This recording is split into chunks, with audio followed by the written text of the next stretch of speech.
Как общественное объединение мы не можем обойти вопрос предстоящих выборов президента 2025 года. О нашей позиции по данному вопросу мы рассказывали в нашем новогоднем обращении. Ну а теперь поговорим на эту тему более подробно. Офис Светланы Тихановской, Объединенный переходный кабинет и Координационный совет призывают избирателей идти на выборы и голосовать против всех.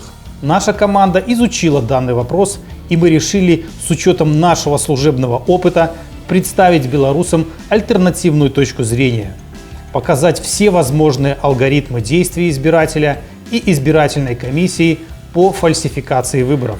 Мы надеемся, что белорусы-избиратели на основе нашего разъяснения сами решат, идти им на выборы или нет, и каким образом голосовать. Напомним, что согласно статье 5 Избирательного кодекса Республики Беларусь, избиратель лично решает, участвовать ли ему в выборах, за кого и за что голосовать. На протяжении уже 30 лет, в период с 1994 года и по настоящее время в Республике Беларусь не было проведено ни одних местных, районных, областных и республиканских выборов, которые возможно было бы признать демократичными и свободными. И предстоящие выборы 2025 года не являются исключением. Это известно каждому силовику, выполнявшему обязанности по обеспечению правопорядка при проведении предвыборной и выборной кампаний в указанный период времени соответственно.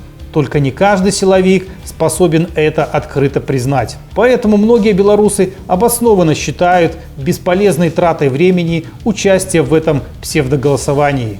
И они правы. С помощью тренировочного бюллетеня мы покажем вам практические способы использования голосования для достижения своих целей в виде очередного избрания очередного избираемого на очередного избранного.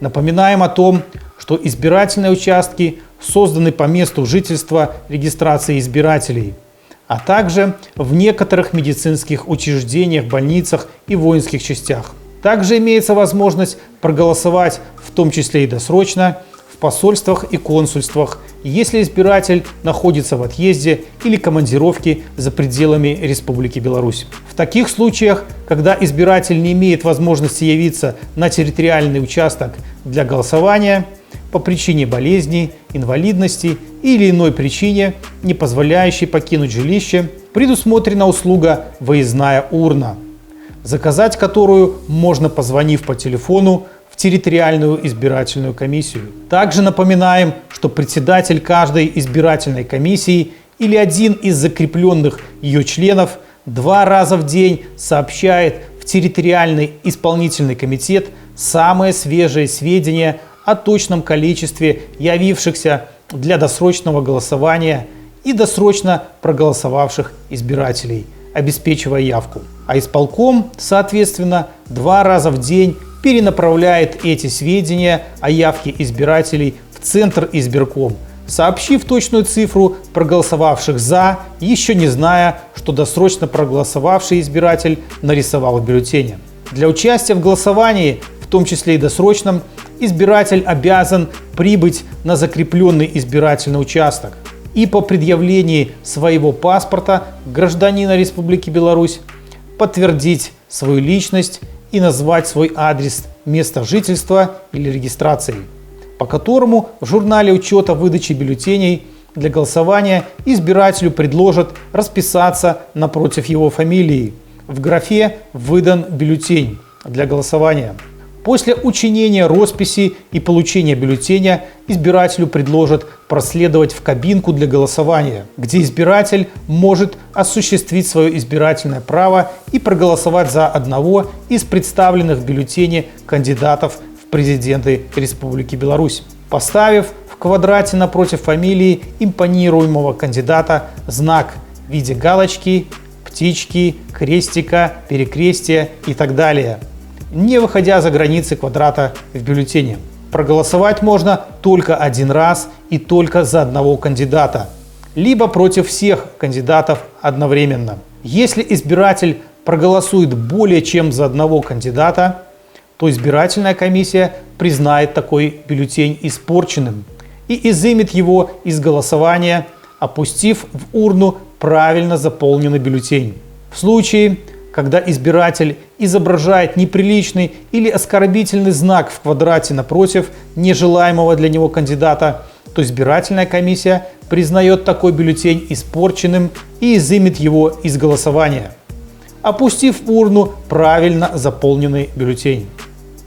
Если избиратель проголосует за иного кандидата и знак выйдет за пределы квадрата, либо изображен некорректно или рядом с квадратом, то члены избирательной комиссии отметят такой бюллетень как испорченный и изымут его из голосования, опустив в урну заранее приготовленный правильный бюллетень. Когда избиратель пытается защитить себя от обмана и помечает бюллетень каким-либо знаком, проголосовав за нежелательного кандидата, то члены исполкома признают такой бюллетень испорченным и изымут его из голосования, опустив в урну правильный бюллетень.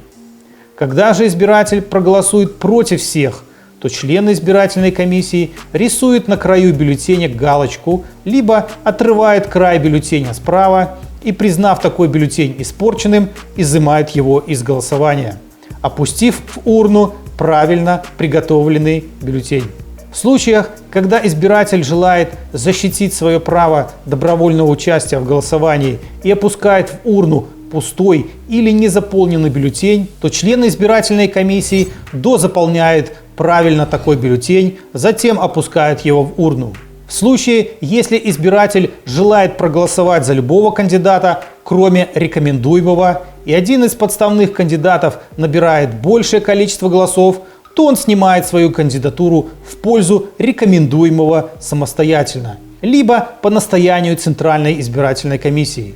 Некоторые из избирателей, протестуя против принудительного голосования, приносят с собой чистые листы и опускают их в урну для голосования, унося бюллетень за пределы избирательного участка.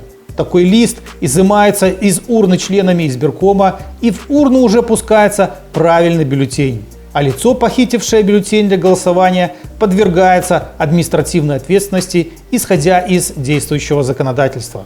Если же избирателя все же заставляют проголосовать, и он не может по каким-либо причинам отказаться, то некоторые избиратели учиняют не свои подписи в журнале учета выдачи бюллетеней для голосования, для того, чтобы впоследствии сообщить о имевшем место принуждении к голосованию в правозащитной организации, указав свое имя и адрес для сведения. Те же из избирателей, которые предпочитают и могут себе позволить не участвовать в так называемом голосовании, не появляются на избирательном участке и свою подпись в журнале учета выдачи бюллетеней для голосования не учиняют.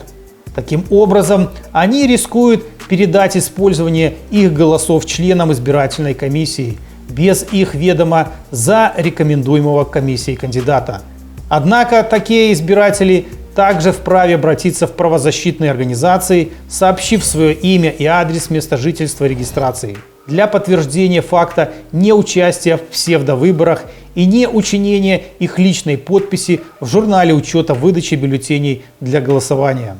Таким образом, учинять личную подпись в журнале учета выдачи бюллетеней для голосования и участвовать в так называемом голосовании, либо не учинять и не участвовать, решать самим избирателям. Однако в случае проверок правозащитниками журналов учета выдачи бюллетеней для голосования и выявления обнаружения фактов несоответствия, присутствия иных либо отсутствия личных подписей, зарегистрированных на территориальном выборном участке избирателей, указанные псевдовыборы возможно признать недействительными и проведенными с нарушением избирательного законодательства. Спасибо всем, кто смотрел это видео. Друзья, следите за нашими публикациями, подписывайтесь на наши каналы и ставьте лайки. Живе Беларусь!